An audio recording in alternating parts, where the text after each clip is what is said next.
En aquellos años, cuando el campo amanecía antes que las palabras, el día no empezaba con voces, empezaba con polvo, con el canto ronco de un gallo perdido entre corrales, con el olor a leña húmeda que salía de las cocinas pobres y con un viento frío que se metía por las rendijas, como si también tuviera hambre. El hombre se llamaba Isidro Valdés. No era famoso, no era importante, no era de esos que se paran en medio del camino para hacerse notar. Isidro era de los que caminaban pegados a la orilla, como si pidieran permiso hasta para existir. Vivía en un jacal humilde, a un lado del Panteón Viejo, donde las cruces de madera se inclinaban un poco, cansadas igual que la gente. Su techo era de lámina opaca, y cuando llovía, si es que llovía, el sonido caía encima de la casa como si la noche estuviera golpeando una olla. Adentro había poco: una mesa coja, 2 sillas que crujían, un catre de tablas con una cobija delgada y una lámpara que iluminaba más sombras que cosas. Isidro se levantaba antes del sol, no porque le gustara madrugar, sino porque la vida del pobre no pregunta, la vida del pobre ordena. Se echaba agua en la cara con una jícara, se acomodaba el sombrero gastado y salía a caminar despacio hacia la capillita del pueblo, una construcción pequeña, de paredes claras ya manchadas por el tiempo. Allí, Isidro hacía lo que nadie quería hacer. Barría el atrio, juntaba hojas, enderezaba bancas, cambiaba velas, limpiaba el polvo de las imágenes con una delicadeza que parecía cariño. Y cuando todo estaba en silencio, tomaba la cuerda de la campanita y la jalaba con cuidado. El sonido no era fuerte, era humilde, pero alcanzaba para avisarle al pueblo que el día ya estaba vivo. A veces, mientras barría, escuchaba cómo pasaban los demás por el camino de tierra. Las botas pisaban duro. Las conversaciones iban rápidas, y él, con la escoba en la mano, se quedaba quieto un segundo, como si el mundo le rozara la cara sin verlo. Había quien lo saludaba con un movimiento de cabeza, había quien no. Había quien lo miraba como se mira una cosa, sin maldad abierta, pero sin respeto. Es Isidro, el callado, decían algunos, y lo decían como si callado fuera igual a tonto. Pero Isidro no era tonto. Era un hombre que había aprendido una lección amarga. En el campo, cuando uno no tiene nada, hasta la palabra puede salir cara. Y él, con los años, había preferido guardar su voz para no perder lo poco que le quedaba: la tranquilidad, la fe sencilla, la dignidad. Al mediodía comía lo que hubiera: tortilla con sal, frijoles si alcanzaba, café ralo, más agua que café. Y después, otra vez a servir, ir al panteón a limpiar una tumba olvidada, arreglar una cruz caída, tapar un hoyo por donde se metían los animales. La pobreza no le quitaba el sueño, porque ya se lo había quitado hace años. Lo que Isidro cuidaba era otra cosa. Cuidaba su corazón, para que no se volviera duro. Por las tardes, cuando el sol bajaba naranja y el polvo brillaba en el aire, Isidro se sentaba un rato en una piedra junto al panteón. Miraba el horizonte sin pedirle nada, y en voz bajita decía siempre lo mismo: dame fuerza para seguir siendo limpio por dentro. No era un rezo largo, no era fanatismo. Era una conversación sencilla, con lo único que a él nunca lo había traicionado: la esperanza. Llegó una temporada en que la capilla empezó a quejarse. El techo, viejo y cansado, dejaba caer gotas cuando llovía, las paredes se humedecían, las bancas se aflojaban. Y el padre Matías, un hombre bueno, ya gastado por los años, decía que había que reparar antes de que un día todo se viniera abajo. Entonces organizaron una colecta, una de esas colectas que en los pueblos se hacen con esfuerzo, porque nadie tiene de sobra, pero muchos tienen fe. Anunciaron un domingo que habría una reunión después de misa. Pusieron una caja de madera en una mesa y junto a ella un pequeño letrero hecho a mano: para el techo de la casa de Dios. La gente fue pasando, dejando monedas, billetes doblados, hasta un anillo barato que una mujer dejó con los ojos húmedos. Isidro, como siempre, no se puso al frente. Él solo observaba desde un lado, cuidando que la caja estuviera segura. Y cuando la reunión terminó, el padre Matías le pidió con confianza: Isidro, guarda la caja en la sacristía. Mañana la contamos entre todos. Isidro asintió. Tomó la caja con las 2 manos, como si cargara algo frágil, y la llevó adentro. La dejó en un rincón, detrás de una puerta vieja. Cerró con llave, y la llave, como siempre, la guardó en el bolsillo interno de su camisa. Al día siguiente, la capilla amaneció tranquila, pero para la tarde, el pueblo ya estaba inquieto. Porque la caja no estaba. Primero fue un rumor, después una pregunta, después una mirada. Y cuando la gente se juntó en el atrio, el aire se sintió pesado, como si el polvo estuviera escuchando. El padre Matías salió con la cara seria. Detrás de él venía don Rogelio, comerciante del pueblo, hombre de botas limpias, cinturón ancho, voz fuerte, y esa costumbre de hablar como si todo le perteneciera. «Aquí no vamos a hacernos tontos», dijo don Rogelio, sin saludar. Esa caja tenía dinero del pueblo y alguien la agarró. La gente se quedó callada. El silencio era de miedo, porque una acusación en un lugar pequeño se vuelve condena aunque no haya pruebas. El padre Matías miró a todos y preguntó con voz baja: ¿quién tuvo la llave? Isidro levantó la mano despacio, no con orgullo, con verdad. Yo, padre. Don Rogelio se volteó hacia él como si hubiera estado esperando ese momento. Ah, mira, pues ya está. ¿Quién más? El que no habla, el que siempre anda ahí metido, el que sabe dónde se guardan las cosas. Algunos bajaron la vista, otros miraron a Isidro como si de pronto fuera extraño. Isidro no se defendió con gritos, no se ofendió, no insultó.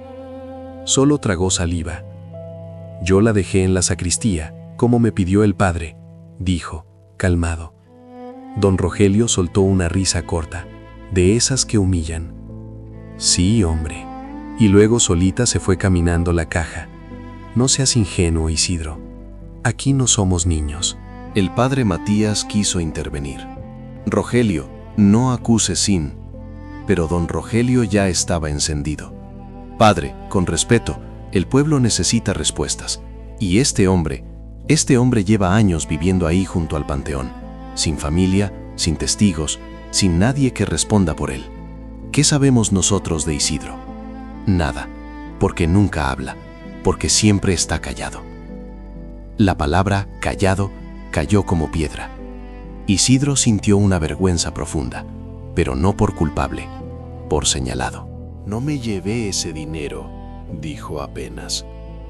«¿Y entonces quién?», exigió don Rogelio acercándose. «¿El viento? ¿Las ánimas?». Hubo risas nerviosas, risas de gente que se ríe para no ser la próxima. Isidro miró al piso, no porque se rindiera, sino porque estaba aguantando. El padre Matías respiró hondo. «Isidro, ¿puedes abrir la sacristía? Vamos a revisar». Isidro metió la mano al bolsillo, sacó la llave, caminó despacio, abrió. La sacristía estaba igual. Polvo, velas, un par de manteles doblados. La caja no estaba. Y en ese instante, el pueblo entero sintió lo mismo, una sospecha volviéndose sentencia. Don Rogelio levantó la voz, triunfante. ¿Ya ven? ¿Ya ven? Aquí está». Isidro se quedó quieto. Sentía el corazón golpeándole el pecho. Y lo más duro no era la acusación, era entender que para muchos su pobreza lo hacía culpable por defecto. El padre Matías lo miró con tristeza. «Isidro, yo no quiero creerlo, pero...». Isidro alzó la mirada, firme, sin odio. Padre, yo no lo hice. Don Rogelio señaló con el dedo, como quien marca una res. Entonces entrégame la llave. Desde hoy ya no vas a estar encargado. Isidro no peleó, no suplicó. Sacó la llave y la puso en la mano de don Rogelio. Y cuando se dio la vuelta para irse, escuchó el golpe final. A veces, el silencio es porque uno esconde cosas. Isidro caminó hacia su jacal, con el sol bajándole en la espalda, como una mano pesada. En el camino, la gente ya no lo saludó. Esa tarde, por primera vez en años, Isidro sintió que le habían quitado algo más que un trabajo. Le habían querido quitar el nombre. Antes de seguir, déjame decirte algo con calma. Hay injusticias que no gritan, pero se sienten como un nudo en la garganta. Y cuando te acusan sin escucharte, cuando te miran como culpable solo por ser pobre o por ser callado, duele en un lugar que nadie ve. Si alguna vez pasaste por algo parecido, cuéntamelo aquí abajo, aunque sea una línea. A veces compartirlo es una forma de no cargarlo solo. Y si decides quedarte por aquí, con esta historia, te lo agradezco de corazón, porque lo que viene ahora no es rápido, pero es verdadero. Esa noche, el jacal de Isidro se sintió más pequeño. La lámpara alumbraba apenas. El viento golpeaba la lámina con insistencia. Y el silencio, ese silencio que a él siempre le había servido de refugio, ahora parecía acusarlo también. Se sentó en el catre. Se quitó las botas con cuidado. Miró sus manos, ásperas, agrietadas, con polvo metido en las líneas como si la tierra ya se hubiera quedado a vivir ahí. No lloró. Isidro no era hombre de lágrimas fáciles. Pero se le humedecieron los ojos por dentro, de ese modo en que se humedece el alma cuando uno entiende que está solo. Sacó del bolsillo un rosario de madera vieja. No era bonito, no era de tienda, era de su madre, y la madera ya estaba lisa de tanto apretarla en momentos difíciles. Lo sostuvo un rato. «No me dejes amargarme», susurró. «No me dejes odiar». La tocó un muchacho que don Rogelio puso para ayudar. Isidro lo escuchó desde su jacal, y ese sonido le dolió, no porque la campana fuera suya, sino porque esa cuerda era lo único que lo conectaba con la gente. Era su manera de servir sin pedir nada. Ahora ya no. Buscó trabajo donde pudo. Arregló cercas por unas monedas, cargó leña, limpió un corral, cambió una rueda a una carreta vieja. En cada trabajo hablaba poco, no por miedo, por costumbre. Porque Isidro era de esos que dejan que su esfuerzo sea su idioma. Los días se volvieron ásperos. Había mañanas en que el frío le mordía las orejas y él caminaba igual. Había tardes en que el sol le quemaba la nuca y él seguía. Y en medio de todo, la gente lo miraba distinto, no con odio abierto, con distancia, como si el simple hecho de que lo hubieran acusado lo hubiera manchado. Un día, mientras iba por el camino polvoriento, con un manojo de leña al hombro, una mujer mayor lo llamó desde su puerta. Era doña Inés, viuda, de esas mujeres que aprendieron a vivir apretando todo, la comida, las palabras, la vida. «Isidro, ¿me ayudas con el molino de mano? Ya no tengo fuerza». Isidro se detuvo. La gente decía muchas cosas, pero doña Inés no. Ella miraba a los ojos. Entró a la casa sencilla, ajustó la manivela, enderezó una pieza, probó el giro. «Ya», dijo. Doña Inés lo miró como si esa palabra fuera suficiente para saber quién era él. «No creo lo que dicen», susurró ella. «Y aunque fuera cierto, nadie merece ser humillado así». Isidro bajó la mirada. No supo qué responder, pero esa frase le cayó como un trago de agua en el desierto. Más tarde, en el camino, vio un pajarito herido en el polvo. Un ala temblaba. La vida se le estaba yendo. Isidro lo levantó con cuidado, lo llevó hasta la sombra de un mezquite, le dejó un poco de agua en una tapita y se quedó un rato ahí, mirando. La gente que pasa hambre aprende esto. Lo pequeño también importa. Por las noches, Isidro seguía yendo a misa, pero no entraba. Se quedaba afuera, junto a la pared, escuchando por la ventana. Nadie se lo pedía, nadie lo invitaba, pero él iba igual, porque su fe no dependía de la opinión del pueblo. Dependía de la necesidad de mantenerse de pie por dentro. Un domingo, al terminar la misa, vio salir a don Rogelio con su sombrero fino y su cara de vencedor. El comerciante hablaba fuerte, rodeado de gente. Reía. Isidro sintió un impulso de decir algo, de gritar que era inocente, de exigir que lo miraran como hombre. Pero se quedó quieto. No por cobardía, sino porque sabía que gritar sin pruebas solo iba a convertirlo en problemático. Y en esos años, un hombre pobre problemático perdía lo poco que conseguía para comer. Así pasó el tiempo. Semanas, meses. La gente se acostumbró a la historia que habían inventado. E Isidro se acostumbró a cargarla sin ensuciarse el alma. Hasta que una tarde, el viento cambió. Era una tarde de polvo naranja.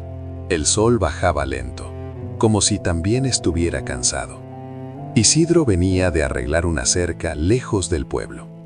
Caminaba despacio, con el sombrero bajo, los hombros marcados por el peso del día. Pasó cerca de la tienda de don Rogelio, esa tienda donde el olor a café y azúcar se mezclaba con la soberbia. La puerta trasera estaba apenas abierta, y adentro, Isidro escuchó voces. No eran voces de cliente, eran voces bajas, apretadas, como cuando alguien no quiere que lo oigan.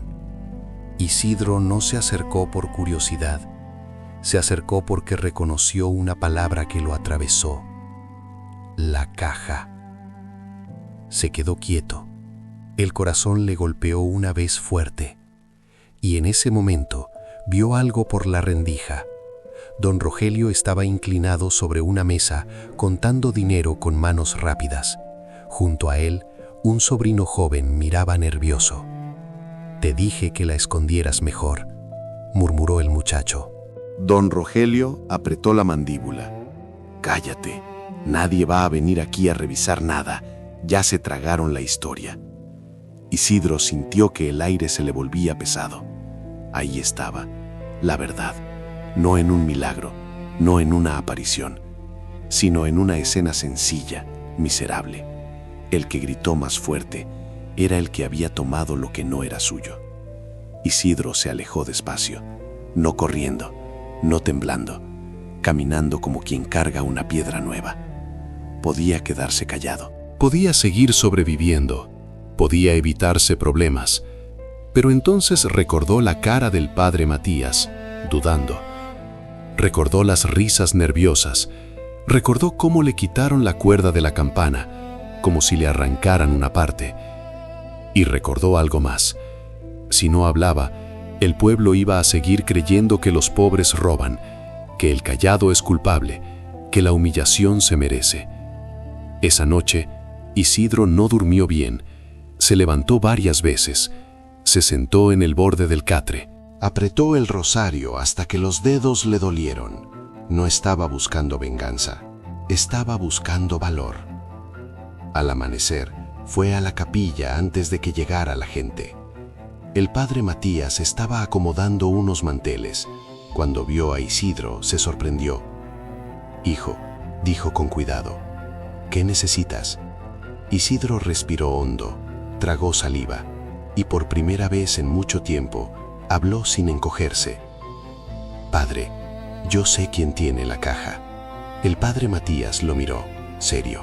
«Isidro, si vas a decir algo así, tiene que ser con verdad, porque ya te han herido bastante». Isidro asintió. «Con verdad, padre». Le contó lo que había visto, sin adornos, sin exagerar, con esa calma que solo tiene el que no quiere destruir a nadie. Solo quiere que la justicia respire. El padre Matías se quedó callado un momento. Luego dijo: No voy a ir solo. Y tú tampoco. Llamó a doña Inés, que siempre decía la verdad, aunque le temblara la voz. Llamó a un hombre mayor del pueblo, respetado por todos, y fueron a la tienda, caminando despacio, como si el mismo polvo estuviera mirando. Don Rogelio los vio llegar y frunció el ceño. ¿Qué se les ofrece? El padre Matías habló firme, pero sin gritar. Rogelio, vamos a revisar el cuarto de atrás. Don Rogelio soltó una risa falsa. ¿Ahora soy ladrón, padre? Isidro lo miró a los ojos. No, don Rogelio, usted me hizo ladrón a mí. La frase salió sencilla. Sin odio, pero cayó fuerte. Hubo un silencio raro. Don Rogelio quiso seguir riéndose, pero algo en la mirada de Isidro lo detuvo. Porque una cosa es acusar a un hombre callado cuando está solo, y otra cosa es enfrentar la verdad cuando ya hay testigos. El padre Matías insistió. Abra. Don Rogelio apretó los labios. No tienen derecho. Entonces habló doña Inés, con voz temblorosa pero firme. Tenemos derecho a que el pueblo no sea engañado. Y el hombre mayor dijo, si no abre, todos vamos a pensar lo peor, y esta vez con razón. Don Rogelio dudó, y esa duda fue la primera grieta. Finalmente abrió. Entraron, y ahí, en un rincón, detrás de cajas, envuelta en un costal, estaba la caja de madera. Isidro sintió que el pecho se le soltaba un poco. No por alegría, por alivio. Don Rogelio se quedó parado, sin voz. El sobrino bajó la cabeza, como quien sabe que ya no hay salida. El padre Matías tomó la caja con las dos manos. ¿Esto cómo se explica? Don Rogelio no respondió de inmediato. Y en ese silencio, por primera vez, el pueblo entero entendió algo. El callado no era el culpable. El callado era el que había aguantado demasiado. No hubo golpes, no hubo violencia, no hubo espectáculo. Hubo algo más difícil, vergüenza. Esa misma tarde, el padre Matías pidió que la gente se juntara en el atrio. El sol ya iba cayendo y el aire traía un fresco leve, como si el mundo respirara después de un calor largo.